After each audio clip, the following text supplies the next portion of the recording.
Hello dear student, my name is Manish Prajapati from Vintage campus Roorkee. देखिए, जैसा कि आप सभी को पता है कि इस चैनल पर स्टार्ट कर रखी थी हमने एक एडवांस मैथ की सीरीज, जिसमें मैं आपको पढ़ा रहा था जियोमेट्री 2D के बारे में। तो ठीक है, जियोमेट्री की मैंने लास्ट 9 क्लास आपकी हो चुकी है। तो आज हम अपनी क्लास को आगे कंटिन्यू करते हैं। तो देखो, जो लास्ट मैंने आपको क्लास में पढ़ाया था, मैंने जो लास्ट 2 क्लास ली थी आपकी, मैंने ली थी मीडियन की क्लास। मैंने बताया था मीडियन क्या होता है, जो किसी भी शीर्ष से सामने वाली भुजा के दो बराबर बराबर भागों में डिवाइड करती है। ठीक है, मीडियंस की मैंने सब प्रॉपर्टीज के बारे में बताया था कि मीडियन तीनों मीडियन एक ही पॉइंट से कट की होती हैं। जो मीडियन होता है वो सेंटर ऑफ ग्रेविटी, जब जहां पर तीनों मीडियन कट करती हैं वो सेंटर ऑफ ग्रेविटी पर कट करती हैं। सेंटर ऑफ ग्रेविटी किसी भी मीडियन को 2:1 में डिवाइड करता है। क्यों करता है? ठीक है, उसके बाद मैंने बताया था आपको कि तीनों मीडियन का सम हमेशा उसके परिमाप से छोटा होता है। ये सब मैंने आपको मीडियन से रिलेटेड जितने भी आपके इंपॉर्टेंट टॉपिक थे मैंने आपको सब बता दिए थे।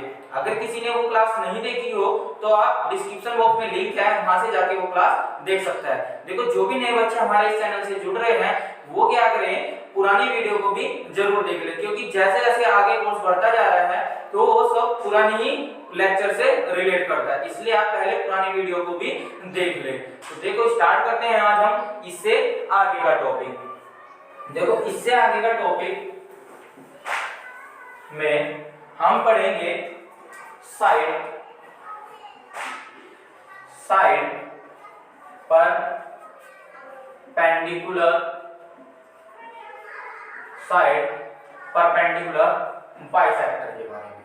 साइड परपेंडिकुलर बाइसेक्टर, हिंदी में इसको क्या कहेंगे आप?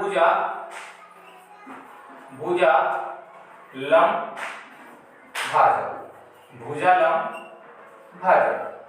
या फिर इसको आप डायरेक्ट बोल सकते हैं साइड बाइसेक्टर के बारे में।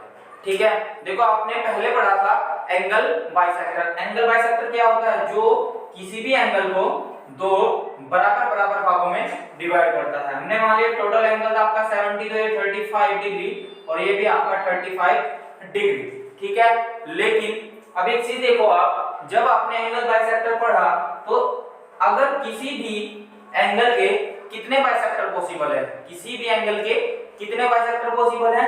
एंगल के सिर्फ एक एंगल के एक ही बाइसेक्टर पॉसिबल है। इसमें आप ऐसे तो कोई 2 या 3 बाइसेक्टर खींच नहीं सकते, क्योंकि बाइसेक्टर क्या होता है? जो दो बराबर बराबर पार्ट में डिवाइड करता है। तो किसी भी एंगल के यानी किसी भी कोण के कितने बाइसेक्टर पॉसिबल है आपके?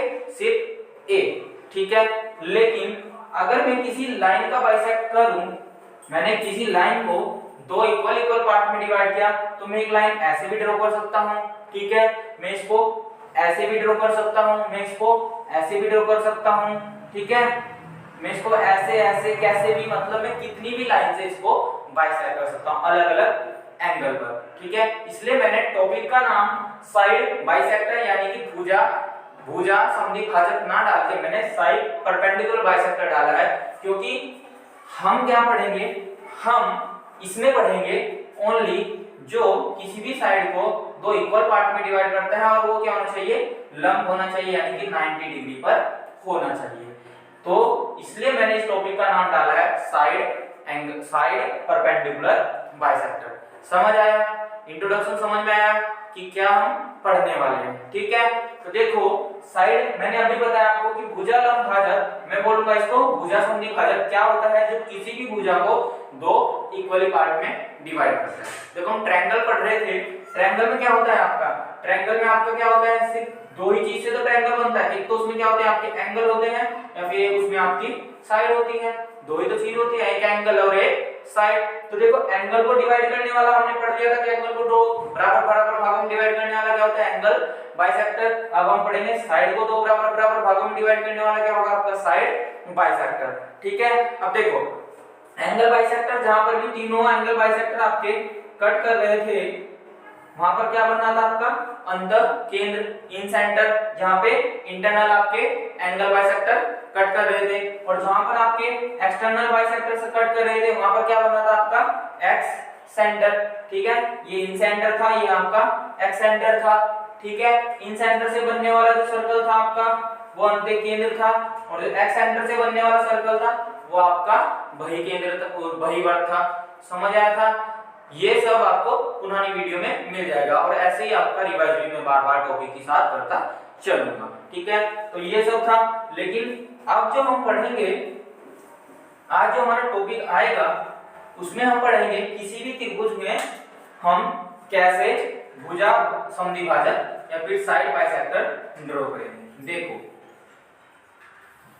ये कोई भी आपका त्रिभुज हो गया आपका ए बी एंड सी। ठीक है, इस त्रिभुज एबीसी में बीसी का हमने साइड परपेंडिकुलर ड्रॉ किया, ये हो गया आपका। ठीक है, ए सी का किया आपने, ये हो गया आपका, और ए बी का आपने किया तो ये हो गया। ठीक है, ये क्या हो गया इसके साइड परपेंडिकुलर बाइसेक्टर। ठीक है, अब देखो ये जहां पर भी तीनों कट करेंगे वो पॉइंट होगा आपका एस। उसी पॉइंट को हम नाम दे देते हैं उसको हम परिकेंद्र। उसी पॉइंट को हम नाम दे देते हैं परिकेंद्र। इंपॉर्टेंट टॉपिक है एसएससी के लिए, सीडीएस के लिए, इस पर आपके क्वेश्चन हमेशा बनते हैं। मेंस में तो इस पे क्वेश्चन हमेशा ही आपको मिलेगा। ठीक है, तो देखो परिकेंद्र को इंग्लिश में क्या कहते हैं? सरकम सेंटर। परिकेंद्र को क्या कहते हैं? सरकम सेंटर। परिकेंद्र यानी कि सरकम सेंटर क्या होता है? किसी भी त्रिभुज को जो उसकी तीनों सिर से बनने वाला जो सर्कल होगा उसको जो भी सेंटर होगा उस सेंटर को आप क्या कहेंगे? परिकेंद्र। ठीक है, तो देखो परिकेंद्र यानी कि अगर मैंने क्या किया, B को S से मिलाया, मैंने B को S से मिलाया, C को भी मैंने S से मिलाया और A को भी मैंने S से मिलाया, तो हमेशा आप याद रखोगे कि AS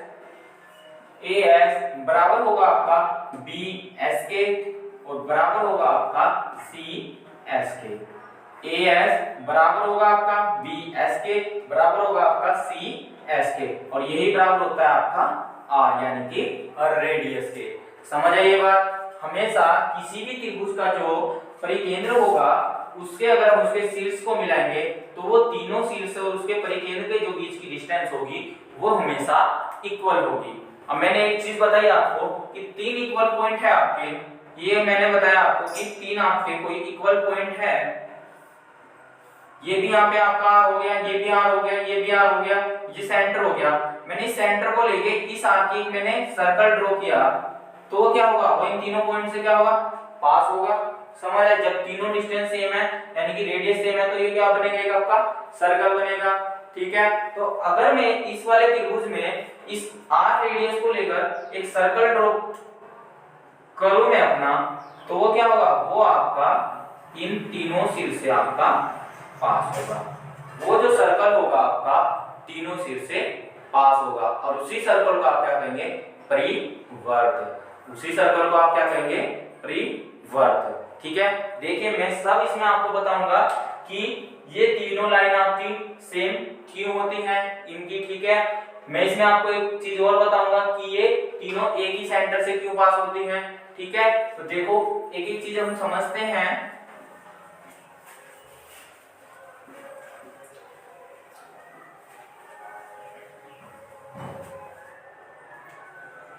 देखो मैंने एक डायग्राम बनाया त्रिभुज ABC, त्रिभुज ABC। ठीक है, अब देखो ये मैंने इसके परपेंडिकुलर ड्रॉ किए, ये मैंने इसके परपेंडिकुलर ड्रॉ किए। ये लाइन इस लाइन के बराबर है। ठीक है, ये लाइन इस लाइन के बराबर है। क्यों बराबर है? क्योंकि ये परपेंडिकुलर क्या है? भुजा को भी दो बराबर बराबर भागों में डिवाइड कर रहे हैं। ठीक है, अब मैंने क्या कहा? मैंने कहा कि अगर मैं इसके शीर्ष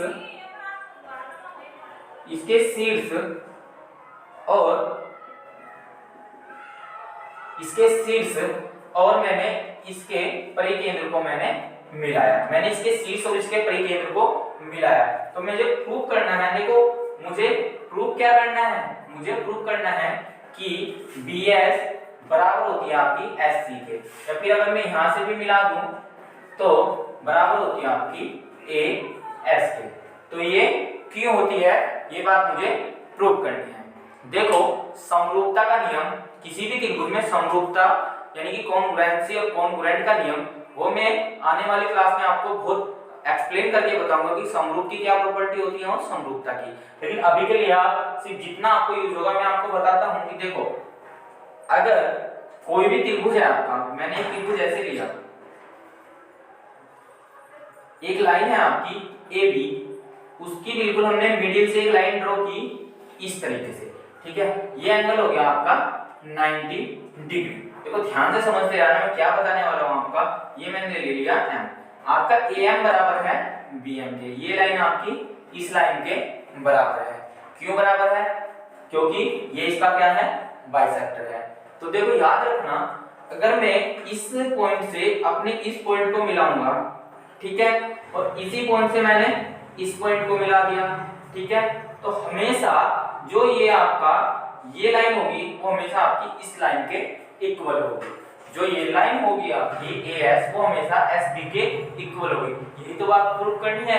क्यों होगी? देखो क्यों होगी, इसका रीजन है, आप देखो त्रिभुज ASM, त्रिभुज ASM एंड त्रिभुज देखो आप MSB या फिर BSM, ठीक है, BS, दो त्रिभुज देखो आप, त्रिभुज में AM बराबर BM है, AM बराबर BM है, ठीक है, AM बराबर BM है, SM क्या है, दोनों में साइड कॉमन है, SM बराबर SMN क्या है, कॉमन साइड है, ठीक है, उभयनिष्ठ भुजा है आपकी।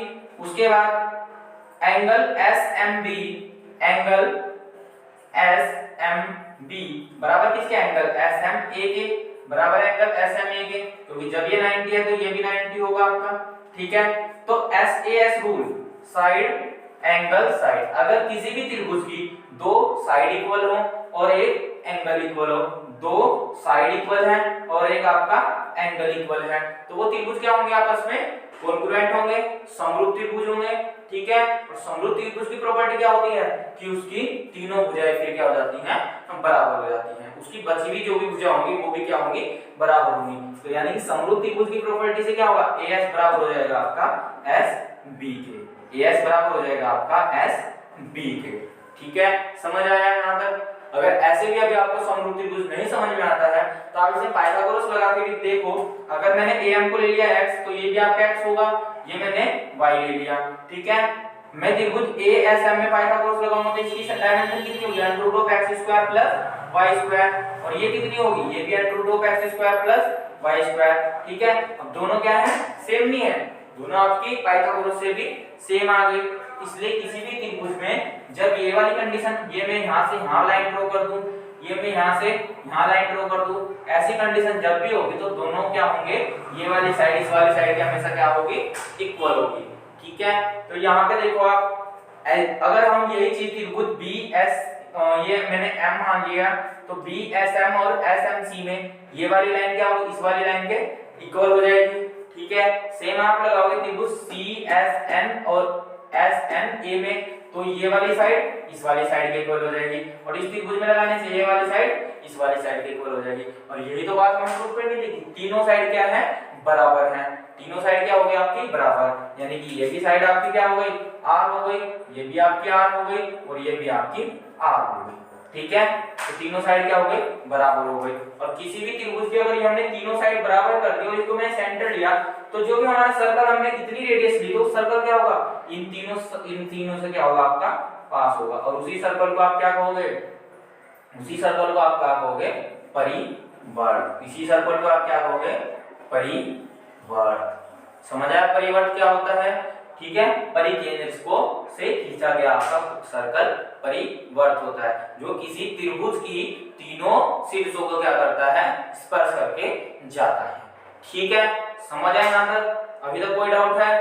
तो देखो मैंने बताया कि ये तीनों की साइड इक्वल क्यों होती है। अब इसमें मैंने एक चीज और, अगर आपके दिमाग में ध्यान से पढ़ रहे होंगे तो आपके दिमाग में क्वेश्चन एक जरूर बना होगा कि जैसे मैंने मध्यिका में बताया था कि तीनों मध्यिका एक ही जगह से क्यों पास होती हैं, तीनों बाइसेक्टर एक ही जगह से क्यों पास होते हैं, ठीक है। ऐसे ही मैं इसमें बताऊंगा कि त्रिभुज में, इसमें इस त्रिभुज में जो ये तीनों परपेंडिकुलर हैं वो एक ही जगह से पास क्यों होते हैं, ठीक है। तो देखो मैंने जस्ट एज्यूम किया कि इसमें सिर्फ हमारे अभी दो ही एंगल परपेंडिकुलर बाइसेक्टर है, ठीक है। अभी अभी मैंने एक बात प्रूव कर दी थी कि ये वाली लाइन आर, ये वाली आर और ये वाली जो आपकी आर है वो क्या होती है, आपकी इक्वल होती है, ठीक है। ये आर, ये आर, ये आर क्या होती है, आपकी बराबर होती है। ये बात मैंने अभी जस्ट आपकी प्रूव की। तो देखो मैंने एज्यूम किया कि इसमें सिर्फ अभी हमारे दो ही परपेंडिकुलर बाइसेक्टर हैं। मैंने यहाँ से एक इस तरीके से मैंने लाइन ड्रॉ कर दी। मैंने ये लाइन 90 डिग्री पे ड्रॉ नहीं किया, मैंने ये जस्ट मानना है कि ये लाइन, इस वाली लाइन को बस दो बराबर बराबर भागों में डिवाइड कर दिया, ठीक है। मैंने सिर्फ बाइसेक्टर खींचा, 90 डिग्री पे मैंने नहीं खींचा, ठीक है। मैंने क्या खींचा, एक बाइसेक्टर खींच लिया अपना, ये मैंने मान लिया F, ये मैंने मान लिया था D E, ठीक है। मैंने मान लिया F। मैंने क्या किया कि FS है, ये सिर्फ एक बाइसेक्टर है, यानी कि इसको दो बराबर बराबर भागों में डिवाइड कर रहा है, लेकिन मुझे नहीं पता है कि ये 90 डिग्री पर है। तो मुझे क्या प्रूव करना है कि ये 90 डिग्री पर है। अगर मैंने ये बात प्रूव कर दी कि जो ये है हमारा बाइसेक्टर ये 90 डिग्री पे है, तो ये क्या होगा, ये आपका क्या हो जाएगा, आपका बाइसेक्टर हो जाएगा, परपेंडिकुलर बाइसेक्टर। और वही तो बात हमें प्रूव करनी थी, जब परपेंडिकुलर बाइसेक्टर तो कहां से ये पास हो रहा है, तीनों कहां मिल रहे हैं, ये इसके परिकेंद्र पर ही मिल रहे हैं। तो देखो अगर आप ध्यान से देखो, आप त्रिभुज ASF देखो, त्रिभुज ASF एंड त्रिभुज देखो आप BSF, त्रिभुज देखो आप BSF, ठीक है। दो त्रिभुज हैं, इन त्रिभुज में AF बराबर आपके FB है, AF बराबर आपके FB है, ठीक है। और अभी मैंने प्रूव क्या किया था, ये आ रहा है, ये आ रहा है, यानी कि AS बराबर SB है, तब ये हमने प्रूव किया। तो AS बराबर क्या होगा आपका SB होगा, ठीक है। और SF क्या है, दोनों में कॉमन है, तो SF बराबर क्या हो गया आपका SF हो गया, ठीक है। ये क्या है, आपकी कॉमन साइड है, ये क्या है, आपकी कॉमन साइड है। और किसी भी त्रिभुज की तीनों साइड बराबर है, यानी कि साइड साइड साइड, तीनों साइड, यानी कि SSS रूल जो आपका कहता है, जब किसी भी त्रिभुज की तीनों साइड इक्वल होंगी तो क्या होगा, उस त्रिभुज के तीनों एंगल भी इक्वल होंगे, ठीक है। तो तीनों एंगल का मतलब ये एंगल क्या होगा, इस एंगल के बराबर होगा। हमने मान लिया एंगल x है, तो ये भी एंगल x होगा, ठीक है। दोनों एंगल इक्वल होंगे। अब एक चीज बताइए आप, AB क्या है, एक सीधी लाइन है, AB क्या है, एक सीधी लाइन है, स्ट्रेट लाइन है आपकी, ठीक है। और स्ट्रेट लाइन पर बनने वाला एंगल 180, यानी कि x प्लस x कितना हो गया आपका 180 हो गया, ठीक है। तो 2x 180, तो x की वैल्यू कितनी है आपकी, x की वैल्यू है आपकी 90 डिग्री। तो वही तो बात हमें प्रूव करनी थी कि ये क्या है, आपकी परपेंडिकुलर है, ठीक है।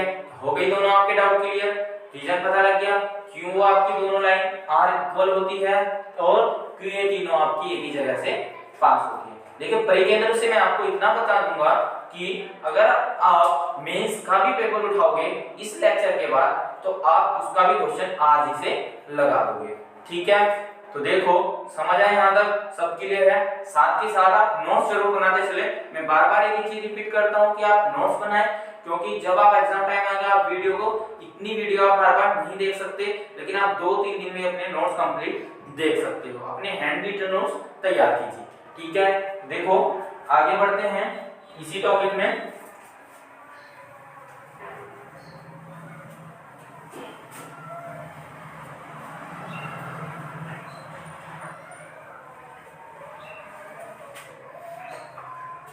देखो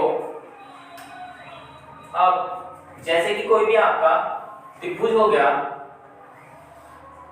त्रिभुज हो गया A B C, और वही मैंने इसके बाइसेक्टर, परपेंडिकुलर बाइसेक्टर ड्रॉ किए, ये और ये हो गया आपका, और एक ये हो गया, ठीक है। और मैंने इसकी आर को भी मैंने ड्रॉ किया, ये हो गया आपका S। अब मैंने आपको पूछा कि एंगल BSC बताएं, एंगल BSC यानी कि ये वाला आप एंगल मुझे बताएं। तो हमेशा याद रखना जो ये वाला एंगल होगा वो हमेशा इस एंगल का 2 टाइम होगा, ठीक है। यानी कि कितना होगा 2 टाइम ऑफ एंगल A, ठीक है। ऐसे अगर मैं पूछ लूं एंगल CSA एंगल CSA, तो कितना हुआ 2 टाइम ऑफ एंगल B। ठीक है, एंगल पूछ लिया मैंने ASB, एंगल पूछ लिया मैंने ASB, तो वो होगा आपका 2 time of angle C। ASB तो ये इसका जस्ट क्या है सामने C, तो 2 टाइम ऑफ एंगल C। ठीक है, समझ आई ये बात। लेकिन मैं यहीं पे बता के आपको ये चीज खत्म नहीं करूंगा, मैं इसका आपको रीजन भी बताऊंगा कि ऐसा क्यों होता है, और आपके दिमाग में भी जरूर चलना चाहिए कि ऐसा क्यों होता है। तो देखो ऐसा क्यों होता है, आप इस फिगर को थोड़ा सा ध्यान से देखिए। मैंने क्या कहा था, ये आपका है R, ठीक है, तो ये भी क्या होगा आपका R होगा। A के सामने की साइड मैंने ये पूरी A ले ली, B के सामने की साइड B, C के सामने की साइड आपकी C, तो जब ये बाइसेक्टर है तो ये भी आपका a/2, तो ये भी आपका कितना होगा a/2। ठीक है, यहाँ तो कोई डाउट है आपको। अब देखो मैंने क्या किया, मैंने अगर मैं इस त्रिभुज को थोड़ा सा साफ बनाता हूँ, क्योंकि इसमें थोड़ा सा ज्यादा मैंने ABC लिख दिया। देखो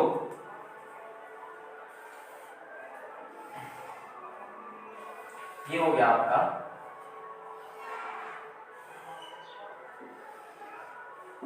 ABC, ठीक है।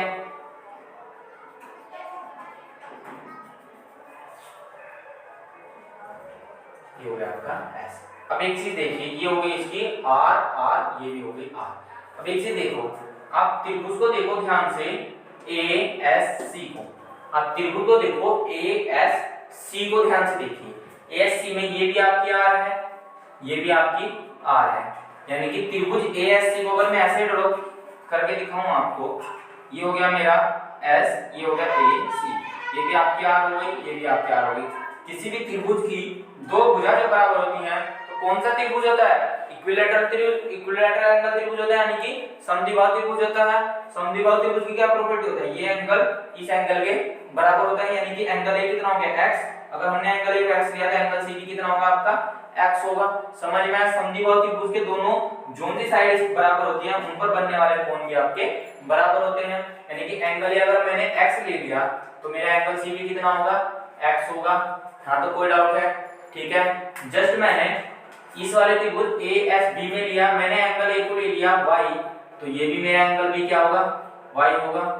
ठीक है, कोई डाउट है यहाँ तक, कोई डाउट है। अब एक चीज ध्यान से देखो, आप एक चीज आप ध्यान से देखो, मैं बी वाले त्रिभुज बनाता हूँ, ठीक है ASC। अब मैंने क्या बताया था आपको, एक्सटीरियर एंगल की मैंने एक आपको प्रॉपर्टी बताई थी, एक्सटीरियर एंगल की एक प्रॉपर्टी बताई थी, किसी भी त्रिभुज के जो बाह्य कोण होगा, इस कोण का जो आपका ये कोण होगा वो हमेशा सामने वाले दोनों एंगल का क्या होता है सम होता है। ये कोण कितना होगा x + x, तो ये कितना हो जाएगा 2x हो जाएगा।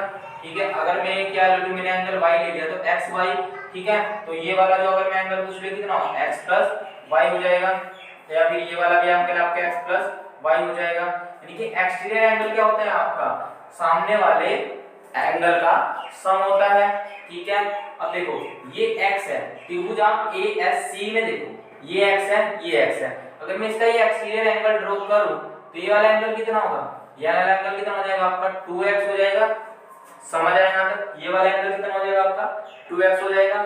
ऐसे ये y है, ये y है, तो ये क्या होगा, ये इसका एक्सटीरियर एंगल हो गया, तो ये कितना होगा 2y हो जाएगा। कोई डाउट है, ये एंगल कितना होगा 2y, y + y 2y, x + x 2x क्यों होगा, लिख सकते हो आप एक्सटीरियर एंगल है। एक्सटीरियर एंगल क्या होता है सामने वाले एंगल का सम। ठीक है, बाह्य कोण है। ठीक है, त्रिभुज का क्या है बाह्य कोण है। अब देखो तो अगर मैं दोनों एंगल का सम निकालूं तो कितना हो गया 2x + ये 2y, 2 कॉमन लेता हूं तो x + y हो गया। ठीक है, ये वाला पूरा एंगल, ये कौन सा एंगल है आपका ABSC, तो BSC एंगल BSC कितना हो गया 2x + y, और एंगल A कितना हो गया आपका, एंगल A कितना हो गया पूरा, ये हो गया आपका x + y, इन दोनों का सम, तो एंगल A कितना हो गया x + y, तो x + y की जगह मैं क्या रख सकता हूं 2 एंगल A, तो एंगल BSC की वैल्यू कितनी है यहाँ की 2 टाइम ऑफ एंगल A। ठीक है, समझ आया कहां से आया ये, तो कभी भी किसी भी त्रिभुज में ये वाला एंगल हमेशा इस एंगल का 2 गुना होता है। ठीक है, ऐसे ही फिर आप इसमें प्रूव कर सकते हो एंगल सी एस ए कितना होगा 2 टाइम ऑफ एंगल बी, और एंगल हो गया A S D equal to 2 time of angle C. समझ आई ये सब चीज? ठीक है, एंगल समझ में आया ये क्यों इसका 2 टाइम्स होता है? कोई डाउट है? नोट कर लीजिए या फिर स्क्रीनशॉट ले लीजिए जैसा आपको बेटर लगे।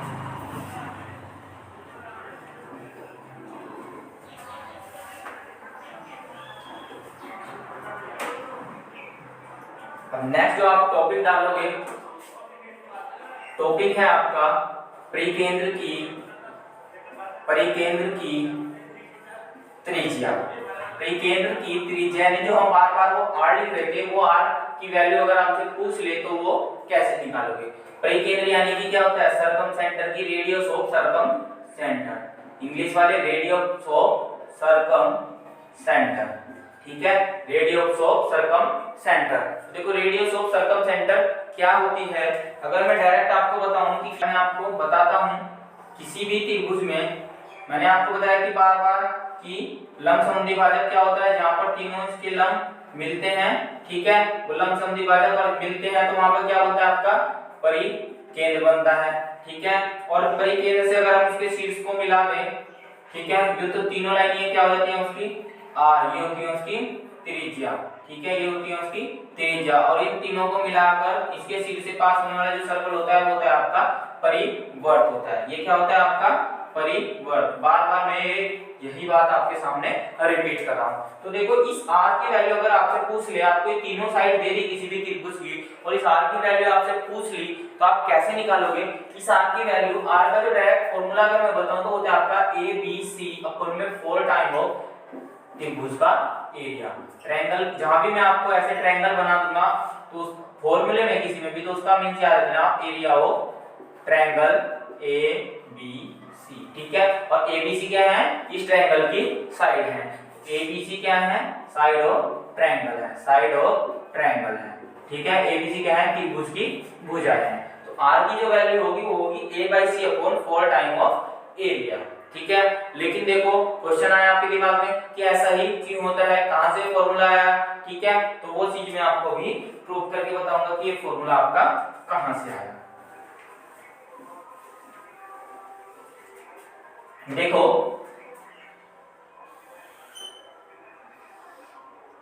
बार बार वही फिगर में बनाता हूं मिटा मिटा के, जिससे कि आपके दिमाग में ये सब चीज छप जाए पढ़ते पढ़ते। ठीक है,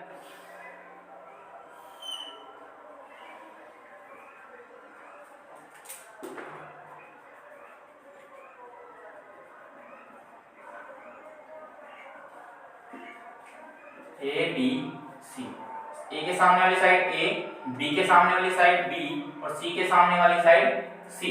ठीक है, देखो इस त्रिभुज का अगर मैं एरिया निकालूं, एरिया ऑफ त्रिभुज, एरिया ऑफ त्रिभुज, त्रिभुज का एरिया कैसे निकालते हैं?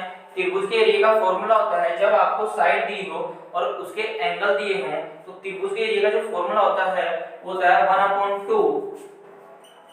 1/2 दो साइड, कोई सी भी दो साइड ले लीजिए आप, सी ले लो बी, सी लोगे तो बी, सी ए बी, मैंने ले लिया बी सी, तो 1/2 बी इंटू सी। तो जो दो आप लाइन लोगे उन दोनों के बीच वाला एंगल इंटू में हो गया आपका एंगल किसके साथ होगा? साइन के साथ। तो एरिया होगा त्रिभुज का जो फॉर्मूला होगा आपका 1/2 BC इंटू में साइन ए। अगर आप बाय चांस साइड लेते ए सी तो क्या होगा? 1/2 AC इंटू में साइन बी।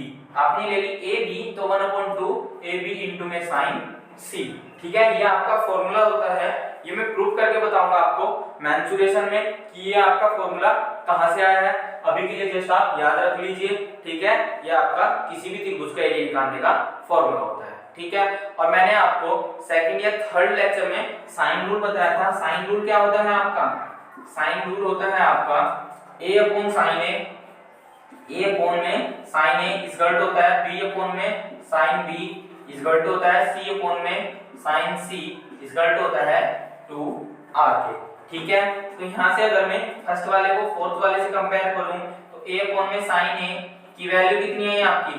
2r। तो यहां से r की वैल्यू साइन a की वैल्यू कितनी आई? साइन a की यहां से वैल्यू आई आपकी 2r अपॉन में सॉरी a अपॉन में 2r, a अपॉन में 2r। ठीक है, साइन a की वैल्यू है आपकी a अपॉन में 2r। यहाँ से आप साइन a की वैल्यू यहाँ पे पुट कर दीजिए तो कितना होगा 1/2 b इंटू में c इंटू में a अपॉन में 2r। ये हो गया आपका एरिया। तो यहाँ से r की जो अगर आप वैल्यू निकालोगे तो कितनी होगी 2 2 4 ट्रायंगल का एरिया। तो ये यहाँ से आ जाएगा यहाँ पे, तो ये हो जाएगा आपका a इंटू b इंटू में c अपॉन में हो गया 4 time of area of triangle. तो यही बात हमें प्रूव करनी थी कि किसी भी त्रिभुज का एरिया क्या होता है, सॉरी किसी भी परिकेंद्र की जो त्रिज्या होती है वो क्या होता है a into b into c upon में 4 टाइम ऑफ उस त्रिभुज का एरिया। ठीक है, देखो ये चीज मैं अभी आपको फिर एक बार समझा देता हूँ कि ये कहाँ से आया। ठीक है, कुछ बच्चों के दिमाग में डाउट होगा कि सर कहीं से कहीं लेके आ जाते हैं। देखो थोड़ा सा साइन रूल में अभी यहीं पे आपको बता देता हूँ, आप थोड़ा सा ध्यान से देखना इस चीज को।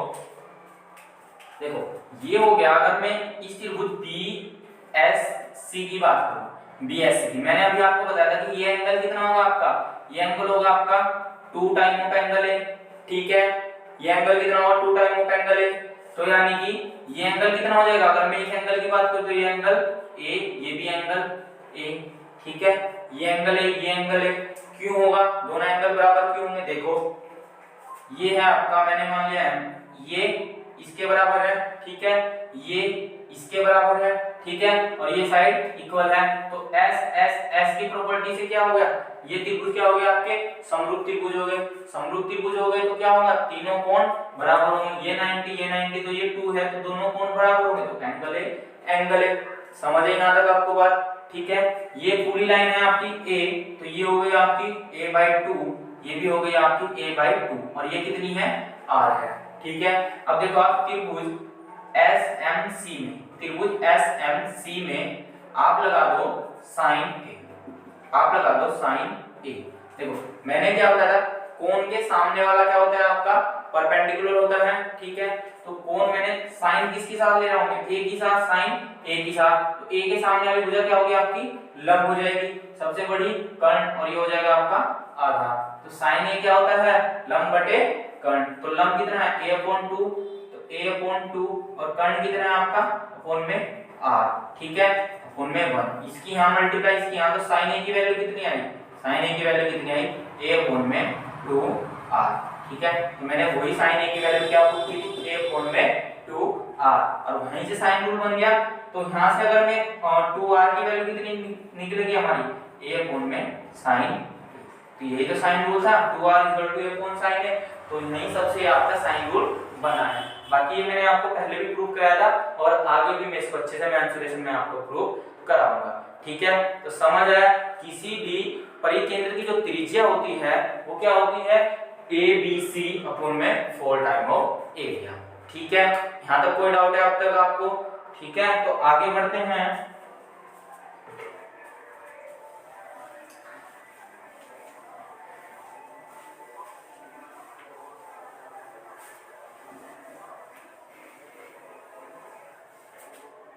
देखो अगर मैं बात करूं आपके कि आपके एक्यूट एंगल ट्रायंगल में कहां पर परिकेंद्र बनेगा, समकोण त्रिभुज में कहां पर बनेगा, यानी कि राइट एंगल में कहां पर बनेगा, और ऑब्ट्यूज यानी कि अधिकोण त्रिभुज में आपका परिवर्त कहां पे बनेगा। ठीक है, थोड़ा थोड़ा सा देख लेते हैं। हम देखेंगे कि एक्यूट एंगल ट्रायंगल यानी कि क्या होगा आपका न्यून कोण त्रिभुज, इसमें आपका परिकेंद्र कहां पर बनेगा। देखो इसमें तो आपका परिकेंद्र क्या होगा, इस तरीके से आपका एक्यूट एंगल ट्रायंगल बन गया, तो इसमें इसका परिकेंद्र कहां पर बन रहा है त्रिभुज के अंदर। यानी कि अगर मैं लिखूं तो परिकेंद्र कहां बनता है, इसमें परिकेंद्र जो इसमें बनता है वो बनता है त्रिभुज के अंदर। ठीक है, त्रिभुज के अंदर। और दूसरा जो मैं बात करूंगा वो करूंगा मैं राइट एंगल ट्रायंगल के बारे में। राइट एंगल ट्रायंगल ये मोस्ट इंपोर्टेंट है, इस पर बेस आपके ज्यादातर क्वेश्चन बनेंगे। ठीक है, जो राइट एंगल ट्रायंगल है उसमें जो आपका परिकेंद्र बनेगा, मैं इसका अगर परपेंडिकुलर ड्रॉ करूं तो इसका ये हो जाएगा, इसका एंगल बाइसेक्टर पर सॉरी साइड बाइसेक्टर परपेंडिकुलर ये हो जाएगा। तो जो ये S होगा आपका, ये S क्या होगा कर्ण का हमेशा हाफ होगा, यानी कि ये तो S क्या होगा AS SC क्या हो गया, ये आपका कर्ण का हाफ होता है। कर्ण का हाफ, कर्ण यानी कि हाइपोटेनियस, हाइपोटेनियस का हाफ होता है ये, ठीक है। तो कहां पर बन रहा है ये बन रहा है आपके कर्ण के बीच में, कर्ण के बीच में, ठीक है, कर्ण के बीच में। और नंबर 3 जो आपका आता है वो है आपका अधिकोण, अधिकोण त्रिभुज, अधिकोण त्रिभुज यानी कि ऑब्ट्यूज ट्रायंगल। ऑब्ट्यूज ट्रायंगल कैसा होता है आपका, ऑब्ट्यूज ट्रायंगल मैंने ये बना दिया आपका ऑब्ट्यूज ट्रायंगल, ये हो गया। तो इसमें कहां पर बनेगा, इसमें इसका मैंने ये ड्रॉ किया परपेंडिकुलर 90 डिग्री पर, इसका मैंने ये ड्रॉ किया 90 डिग्री पर, और इस वाली लाइन का ये ड्रॉ किया। तो जो इसका आपका परिकेंद्र बनेगा वो बनेगा आपका त्रिभुज के बाहर, वो बनेगा आपका त्रिभुज के बाहर, ठीक है। समझ है ये बात। तीनों त्रिभुज में, न्यूनकोण त्रिभुज में बनेगा जो आपका परिकेंद्र बनेगा, सर्कमसेंटर बनेगा वो त्रिभुज के अंदर बनेगा, राइट एंगल में त्रिभुज के क्या बनेगा, कर्ण के हाफ पर बनेगा, और अधिकोण में क्या बनेगा, त्रिभुज के बाहर बनेगा, ठीक है। तो परिकेंद्र से रिलेटेड मैंने आपको आज जितने भी टॉपिक थे मैंने वो सब आपको आज समझा दिए, ठीक है। तो इससे ज्यादा परिकेंद्र में आपका कुछ नहीं आएगा, इस पर बेस क्वेश्चन जरूर बनेंगे, जो मैं आपको जब क्वेश्चन की सीरीज कराऊंगा तो मैं इस पर बेस हर टॉपिक से मैं क्वेश्चन उठाऊंगा, उससे पढ़ने के बाद आपको ये सब टॉपिक सब अच्छे से क्लियर हो जाएंगे, ठीक है। उम्मीद है आपको आज की क्लास अच्छी लगी होगी, अगर अच्छी लगी है तो वीडियो को लाइक कीजिए, चैनल को सब्सक्राइब कीजिए, और जिसने भी हमारी वीडियो नहीं देखी है तो वो प्लेलिस्ट में जाके हमारी सभी वीडियो देख सकता है। तो थैंक यू क्लास।